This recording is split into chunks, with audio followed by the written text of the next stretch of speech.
You'll go live. Thank you. Get started. Good morning, everyone. Welcome to the Baltimore County House Delegation meeting. It's March the 1st. I hope you all said rabbit, rabbit this morning. If you don't know what that means, it's the first words out of your mouth means it's good luck for the month. I've been doing it for years, and apparently it hasn't worked, but I keep trying. Welcome. Today we have a relatively streamlined agenda. We don't have any particular bills to hear or vote on.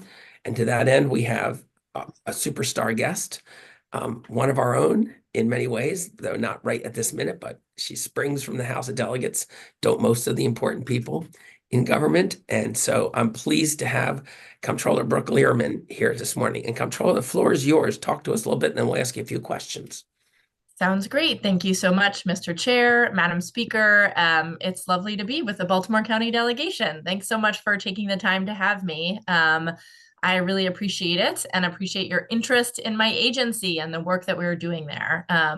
It's great to see all of you. Certainly proud to call many of you my colleagues during my 8 years serving in the General Assembly. So this morning, I've been asked to give an overview of our office's priorities and to highlight some of the areas that we're working, with Baltimore County and elsewhere. So I'm going to talk just about sort of some of the things that we're working on, and then delighted to take questions.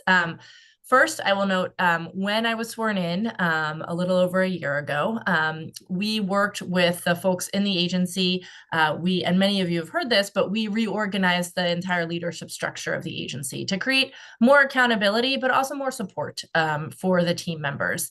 And we restructured it really to be more responsive and accessible to our shared constituents. We included adding a chief of equity, a small business and MBE liaison, a chief information officer, and regional public engagement officers. We have now an Office of Public Engagement, and the regional public engagement officer that oversees Baltimore County is Deli Okafor. She lives in White Marsh. She's fantastic. Many of you have met her, and you will see her during the interim back in your communities. She came on in the fall. And her job really is to get the word out. So last weekend, she was at an AME church with tax materials. If you have fairs or community meetings, or you just need materials, or you want her to come do a ribbon cutting or anything, just let us know. She's really here to help you serve your constituents with the materials that folks might need. We also developed a new shared vision for the agency. And the vision statement that we've adopted is that we aim to work in partnership to create a state that is more equitable, more resilient, and more prosperous, so that every Marylander can reach their full potential. That partnership is really important. We can't reach such a big vision on our own, and we know that. But we want to be working with all of you, with the governor, lieutenant governor, attorney general, treasurer Davis, and more, to make sure that we can achieve that vision. When I campaigned, and of course, throughout the last year, I've also talked a lot about the need to modernize. So how we have been thinking about that vision and achieving that vision is really in 3 core priorities. So our first core priority is to make government work better. And a huge piece of that is building the team, and the other piece is making sure we have the right toolkit. So I talked a little bit about how we're building the team. The toolkit is really about making sure we have the infrastructure and the IT to be able to do what needs to be done. So I inherited many systems, basically all of which were on COBOL and based on a mainframe. So we have been working diligently to identify opportunities to move into new online secure spaces. And I'm really proud that just last month, February 6th, we launched a new system that is both internal. So our Maryland business taxes, we took them out of the COBOL-based system. They're now in a new online secure system called Revenue Premier. Simultaneously, we launched Maryland Tax Connect. which is a secure self-service portal that allows Maryland businesses to manage their business tax interactions with the state online, make payments online, register their businesses, apply for, renew licenses, and more. So it's like a financial portal that you would see at your bank. Now businesses can do that with our office. We have never before allowed businesses, business taxpayers to see so much of what is going on. So it's really new transparency. So Maryland Tax Connect we're rolling it out in phases. Our goal is that by the end of 2025, every Marylander will be able to file and pay their taxes through the Maryland Tax Connect portal. And the launch, this February 6th launch, was very successful. We've had over 70,000 businesses register in less than a month. But we did have to take off our old system. We had to take it offline for a few days. And so that backed up our tax processing by a little more than a week. But as of last Friday, we had cleared out the backlog of tax returns, and we are back to our normal 3 to 5 day business processing time. And then it takes us about 3 to 5 business days to process, and then the refund goes out to folks. So it did back us up a little, but we got through the backlog and we're back in business at normal speeds, which is great. Additionally, in the spirit of modernization and transparency, you all, thank you, a huge thank you to the General Assembly. You gave us some IT dollars last year, and we are using that money to create a customer relation management system, a CRM. We will be redoing our website to allow for to put more information so that people can do more self-help. We will never be able to meet the need with the number of people that we have answering the phones. And I hate that people wait so long to get through. So we're really trying to find ways so that people can help themselves without calling us and having to wait in line. So that's some of the work that we're doing around rebuilding the team and building the toolkit. We also, the second core priority we have is to make sure that the resources of the office are reaching the people, communities, and our partners in Maryland. And of course, a big way that we're trying to do that is through our Office of Public Engagement, but it's also through making sure we're using the data of the office, communicating that to the outside public. So creating dashboards on how we're spending dollars is something that we're excited to do in the future.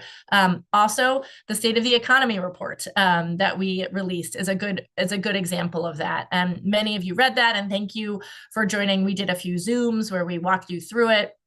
I think the report has really interesting information about the economic drivers in our state, especially with Baltimore serving as a major economic hub, our region. And I know my team emailed you copies. If you ever want to see it again, it's right on the front page of our website, marylandtaxes.gov. And I do want to note that that was really a collaborative effort led by my team, between our economists in the Bureau of Revenue Estimates and our policy division, which is a mighty team of 2 people. And it's a new part of the Office of the Comptroller. They came together, they held roundtables all over the state, talking to people, crunched data that we have, and analyzed what's working in our state and where there are opportunities to do better and grow more. And I'm not going to go through the whole report, although I'm happy to answer questions if you have questions about it. But I do think it's an exciting, I was really excited about the report. I hope you all have an opportunity to see it as well. And the third core priority that we have is that we are really focused on planning for the future, making sure that we are building a stronger and more inclusive economy moving forward. And that work, there's many ways that we're doing that. The State of Economy is one, our policy papers are another, but also through my work on the Board of Public Works and as Vice Chair of the State Retirement and Pension Board. Making sure that we're really focusing on meeting and exceeding that 29% MBE goal, both as an agency and as a state. That's a focus of mine. And on the pension system, making sure that we are fully funded, but also that we're diversifying our investment managers, because all of the data points to demonstrating that more diverse investment teams lead to better long-term growth. And so really, to be a good fiduciary, we have to consider multiple risks. And we also have to really make sure that we have an inclusive set of investment management teams. So those are some of the things that we're working on. Really excited to be leading, really honored, frankly, to be leading this team of 1,200 strong, and happy to take questions. I really think that, I know that working together, we can build a stronger comptroller's office in the years to come. And I will say, that will lead to a stronger state, right? We're the revenue producer for the states. And so in order to make sure that we can do things like fund the blueprint, fund the initiatives that you all have, we have to make sure that we are bringing in the money to make sure that we can focus on those priorities. So a huge thanks for having me today, and I'm happy to take your questions. Thank you so much for being here. I try to stay away from anecdotal stories, but I will tell you that my daughter has solely her photography business, and she started several years ago and had a terrible time figuring out how to pay her taxes. It was just, she couldn't get answers. So I haven't heard her complain lately. I haven't asked her about it, but I'm assuming that things have improved significantly. I heard talk about that. She was completely confused about what to do as an individual who didn't have, you couldn't, it was a small business and she couldn't afford to hire someone to do it. She was trying to figure it out herself. So I think you're helping out people like that who are running small businesses, really small. Well, thanks. I appreciate that. And I'll say, look, the new system is not without hiccups, right? It's really, I think for anybody to move to a new system, I've had a few people say, why did we leave B file? And I was like, because it was really old, insecure, and not as good. And this new, it takes some time for folks to get used to it, but we've been working hard to be responsive to folks who've had challenges. And I'm happy that so many people have been able to successfully file and register. So good on you. We have a couple of hands up. I see Delegate Shalega. We'll go to her first. You have the floor, ma'am. Thank you, Mr. Chair. And thank you, Brooke, or Comptroller Learman, for being here. And first, I wanted to let you know that your staff is doing a great job. Justin and Sergio are really responsive. Thank you. And super helpful. So kudos to them.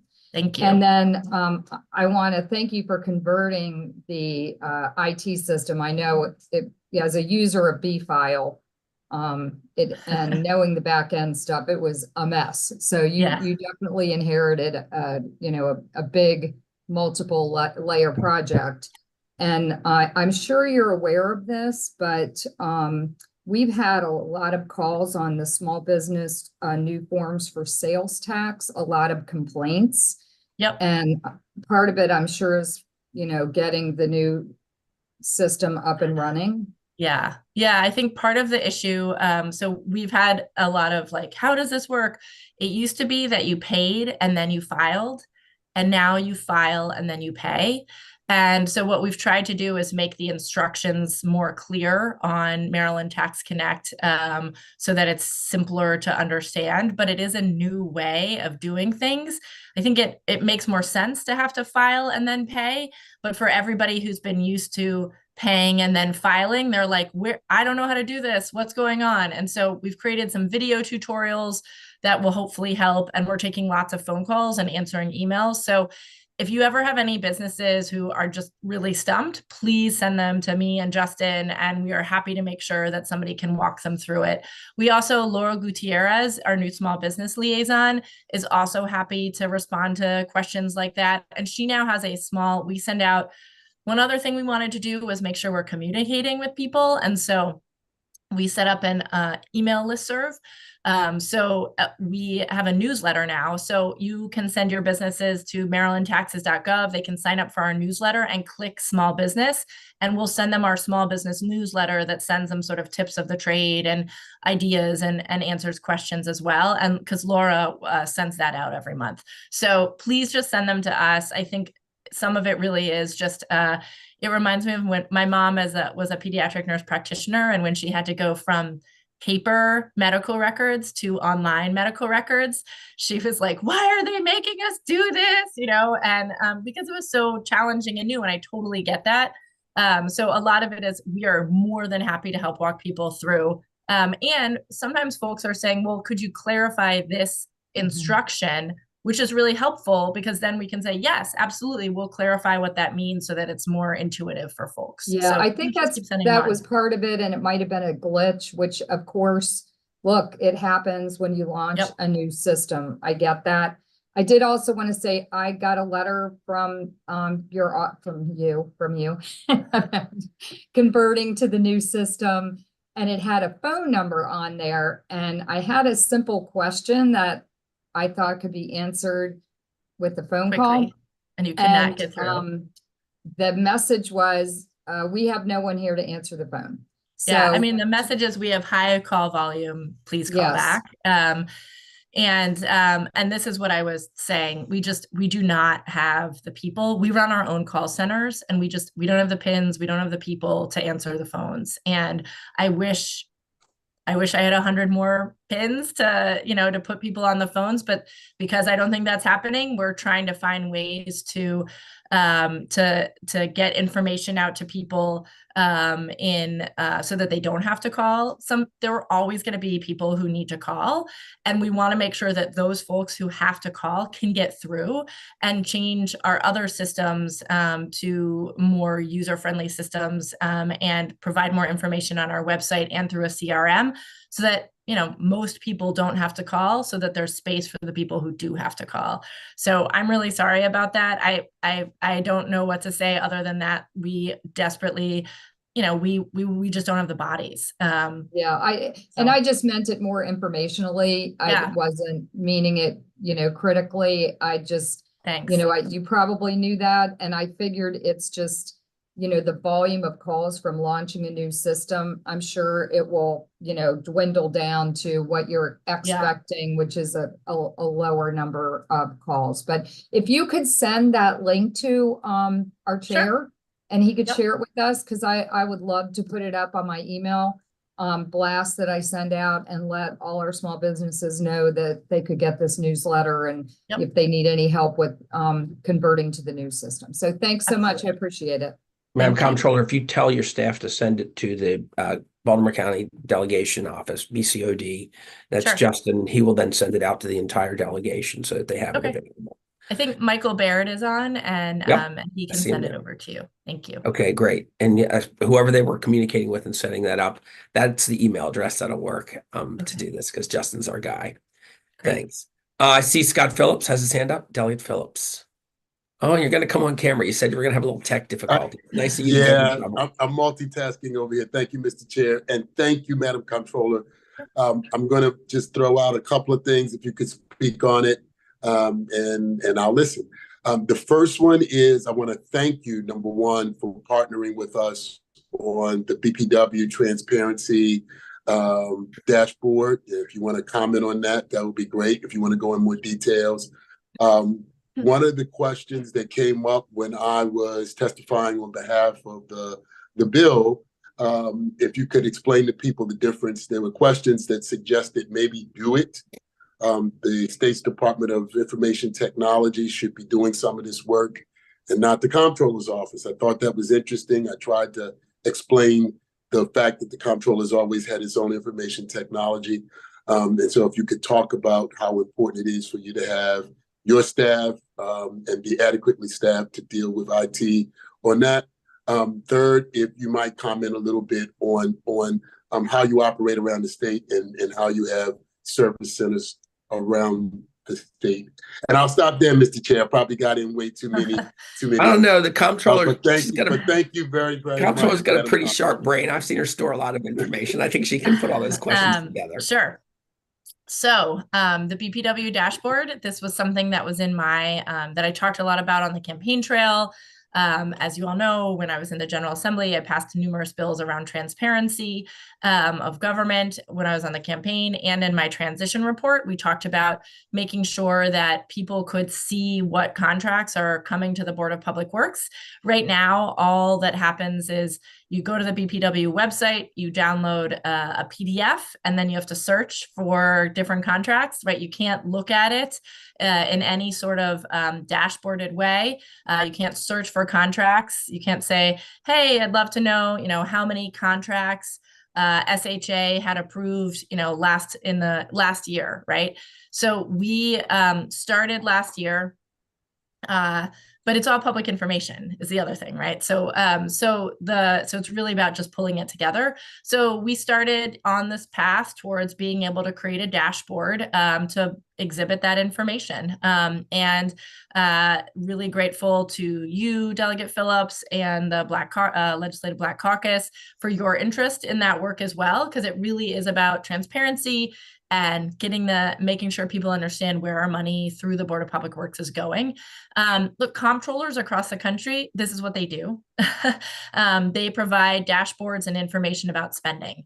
I now am a member of the National Association of State Comptrollers, and nearly every comptroller I talked with at the last national convention or the national meeting, people had, they had websites where they displayed spending information because all of the money comes through our agency and we're the general accountant for the state. So we're balancing the books. So in some ways, it has almost nothing to do with the fact that I'm a member of the Board of Public Works, which of course I am. What it has to do with the fact is that as the comptroller, we're the general accountant for the state. And so even though in the past, the Maryland comptroller hasn't done this kind of work, this is the kind of work that I feel really strongly about, is that it is necessary and that the Office of the Comptroller is the place to do it as the general accountant, and based on what basically many other comptrollers around the country do. Do It is fantastic. I love Secretary Savage is doing a fantastic job. Her team, she's assembled a really phenomenal team of folks who've been there and new people. But Do It is really a service provider to the agencies. So they don't themselves put information out to the public. They really work to coordinate spending and modernization in the back end. So that's why they are not the place to do this. They don't have the spending information either. We would have to give it to them. And one of the other things which I am excited about is, we brought the first ever CIO to the Office of the Comptroller. We stole him from Baltimore County. Actually, we got a lot of great people from Baltimore County. So Rob O'Connor is his name. And we're very happy to have him. He's done a fantastic job building the team. We also brought in the first CISO, Chief Information Security Officer. Turns out we have a lot of really important and confidential data. And so we are working, we are really a sister agency to Do It. We manage the mainframe for most agencies. We manage the Annapolis Data Center, it's called, which is the mainframe for 70 state agencies and universities. We also have a sophisticated IT team that is creating, this new tax system, as well as we're partnering with Do It and the Treasurer and other agencies to create a brand new FEMIS, which is a financial management information system. Over the next few years, we will be moving our old system, our old accounting system and payment system to a new system, which will be the largest IT system that the state operates and most complex. So we work closely with Do It and have a lot of our own IT infrastructure. So it's great. And then finally, offices. Yes, we have offices around the state and people are welcome to make free appointments at them. Right now, we have one in Towson. That lease is up soon. So we were looking for locations in Baltimore County for where that office can go. But we have a great team there and we're always happy to answer questions. We also have an office in downtown Baltimore at 7 St. Paul Street as well. So I think I hit them all, but thank you. You did. Thank you. Yep. Wouldn't surprise me if you did. Sorry, Delegate Phillips. Didn't mean to step there. No. Thank you. And as a footnote, I hate to say this, the younger delegates may call me a dinosaur. I dealt with Louis Goldstein in that Cool. data center back in the day. Oh, that's cool. Your odds were good of that happening if you were born in Maryland, considering the amount of time he served as comptroller. Well, all of our systems were basically created when I was in high school. There you go. So That wasn't that long ago. Okay, so I see a hand. Delegate Ruth, you have the floor. Thank you so much. Just a point of personal note. I started my career programming in COBOL, so if you ever need help along those lines, you can reach out. But I guess That you've is gotten good to rid of all know. about Yeah. Yeah, me too. I was a COBOL programmer briefly in Nice. college. I don't think I could help you, but I do know the language anyway. I don't see anybody else with their hand up, and I appreciate you being here. I appreciate the delegates coming here today and listening to you. This is a new thing, having the comptroller. I will credit her and her office. We hadn't really considered the idea of asking the comptroller to come because it wasn't really something that was visited. And so last year, the comptroller said, could we come? I said, well, we're booked this year, but let's do it next year. And here we are. So I appreciate your interest. I appreciated that you've reached out, and I think this has been valuable for us. So thanks for coming. Absolutely. And I just want to say thank you for having me, and to remind all of you that we're here to help you serve your constituents. So whatever we can do, let us know. We also have information. One of our big initiatives is closing the tax gap, which is, of course, the amount between what is owed and what is paid. And so we have some initiatives around that as well. And I'll have my team send over a one-pager on our plan to close the tax gap, which involves PINs and IT and education funding.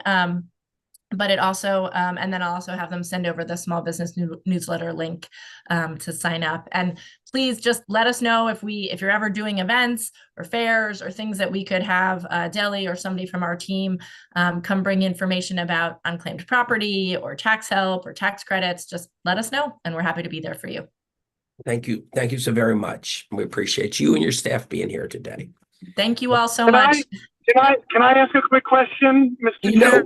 we did all of that stuff that's like the fun stuff at the end, but yes, Delegate Cardin, you certainly can. I just wanted to ask if we do want to invite somebody to come or have a question, who is the right person for us to reach out to in terms of government relations? That's all.